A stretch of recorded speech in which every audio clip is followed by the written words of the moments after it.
Hey guys, I'm Theo. I'm 22. People call me crazy when I tell them this story. But that's the burden that comes with experiencing magic firsthand. Nobody believes you. Before I tell you how I made money appear out of thin air, make sure to like and subscribe for more hidden wisdom stories. It was the weekend before finals, and I was looking for a distraction. My girlfriend Lucy was studying pretty hard, but I kept hearing about this house party, and I talked myself into a break. I had such a good time, I stayed out till dawn, slept through the weekend, and bombed all my finals. When I checked my grades, I just gave up. Not just on the semester, but on school. I just couldn't force it any longer, and I dropped out. I didn't know what I was going to tell my dad. He worked his way up from the mailroom to the boardroom of a small technology company, and he already thought I was lazy. I thought Lucy would understand, but she was annoyed too. She told me that my dad was right. She said I needed to grow up and stomped out of the restaurant. If I wasn't dumped, I felt dumped on. She didn't even want to talk to me. If I called, she was always busy. And she refused to come to my parents' lake house for the weekend. Part of the reason I wanted her to join was because my brother Tom was going to be there. And he always had something to brag about. At least I would have a hot girlfriend. But not anymore. My brother was full of questions. What happened to your girlfriend? When are you going to graduate? You know, all that big brother stuff. Finally, after enough badgering, I blurted out that I dropped out and that's why Lucy dumped me. Girls got sense, my dad said. And then he let me have it. He told me that I wasted every dollar or piece of advice he'd ever given me. And I was on my own. I felt like nobody had my back. And I left the lake house that night with no real direction. I just drove on until dawn cracked the night. Eventually, my gas gauge tapped out, and I was starting to look for a gas station.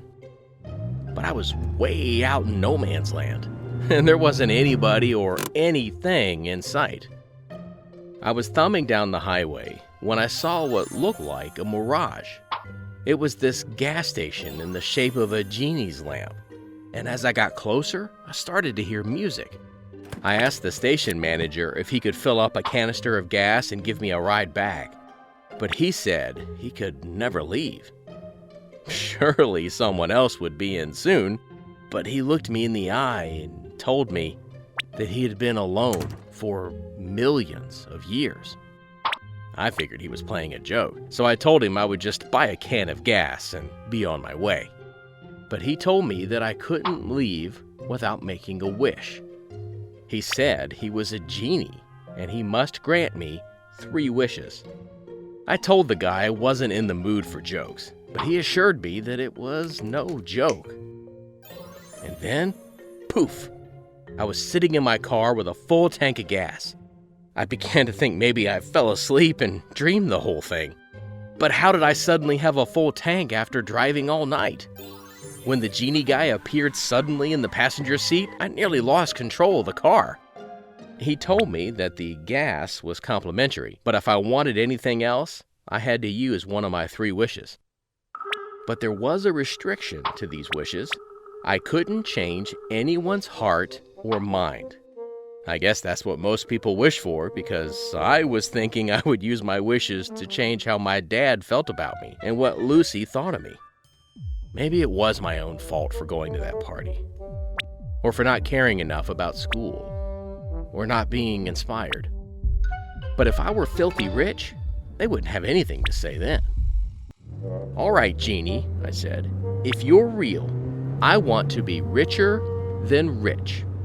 Done, he said. And we were cruising in a sports car I could have never afforded before. And I pulled into the driveway of this monster mansion. I looked around, impressed with myself. I could have believed I lived there. I lived there with Lucy, and for a moment, I couldn't have been happier. I found a copy of Fortune magazine in my super clutch man cave office. And guess who was on the cover? You know it. I got to read all about my climb to the top of the business game. I won the biggest lottery and then set my sights on investment, where I grew my assets on the market, and now I controlled one of the biggest, fattest conglomerates on the market.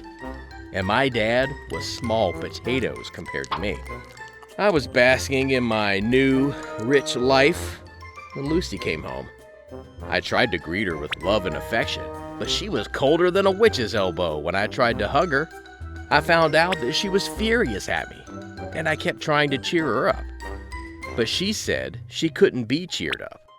She kept asking how I could do that to my own father. Do what? I asked. Lucy explained that it was all over the news. I had run my father's business into the ground from my greed. She was packing her bags and telling me she couldn't be with someone like me. I called my father, but he accused me of betraying him. My big fat company jockeyed my dad right out of the market, and everybody looked at me like I was scum. I didn't know what to do, so I drove out to the middle of nowhere again. About the time I ran out of gas, I was seeing that strange gas station, and the genie was in my head again. "Ready for your second wish?" he asked. I wanted easy money, but this time I wanted to be known for doing something cool.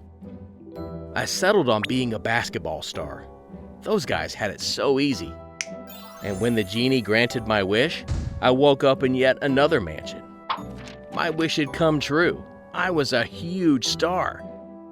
I went to the fridge to get a big breakfast, but Lucy had already made me some yuck green smoothie and said I better not be late for practice. I was a famous baller like I wanted, and it was so cool getting love from your fans everywhere. But when I got to the court for practice, nobody was impressed anymore, and it was time to get to work. The drills and the exercises were grueling. It wasn't even 10 o'clock, and I was sweating to the oldies, man. Working out with these professional athletes was torture for a guy like me who barely exercised. I made it through the first day, but I was sore the next. I called in sick. I didn't make any deal with a genie to work hard, and I was thinking maybe I'd change professions again. And glory was calling my name. The genie gave me all the skills, so I figured I didn't need to practice. But once we tipped off, I realized how out of my element I was. My teammates were shaking their heads. Fans were booing. At one point, I got a breakaway, and I was burning for the net. I could turn this around, I thought, and I jumped for a slam dunk and smashed it. But instead of cheers, there was laughter. It wasn't until I was on the bench that I realized I did a slam dunk in the wrong basket. The next day, I was the laughing stock of the internet. Lucy said it was because I never practiced, and my dad was shaking his head at me like he always did. Man, all that fame and money, but it felt the exact same, like I let down everyone I loved. I needed a reset, but this time when I drove out again looking for the genie, it was nowhere to be found. The gas station looked like it had been abandoned for 20 years. The genie appeared behind me. "Doesn't look as shiny on the third wish, does it?" I told him I wanted to start over again, but he reminded me that it was my third wish, and that I would be stuck with whatever reality I wished for. And the finality of it all was kind of scary. I thought about having money and being famous, and it wasn't all that it was cracked up to be. It was like I had everything, but nothing. Things were shinier on the outside, but they felt the same on the inside, just as empty. I racked my brain trying to think of what to wish for, and I realized that I should wish for nothing. Just because my circumstance changes doesn't mean that I'm going to change.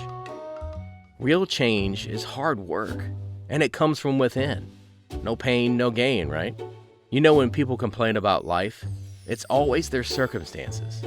If only this could change, or that could change. We don't seem to see that the circumstances are just the side effects of who we are and the way we live our lives. I was lazy when I had nothing, and I was lazy when I had everything. If I wanted my dad's respect or Lucy's devotion, I was going to have to get off my hump and earn it. When I went back to the Genie, I made my final wish. I told him that I didn't want easy money or fame. I wanted a second chance at hard work. I asked him to send me back to before finals and before I blew off studying for some party. I know it's not going to be easy, but I'm starting to learn. That's the point. What would you wish for? Tell us about it in the comments, and don't forget to like and subscribe for more hidden wisdom stories. Remember, when you share our stories, you're sharing wisdom.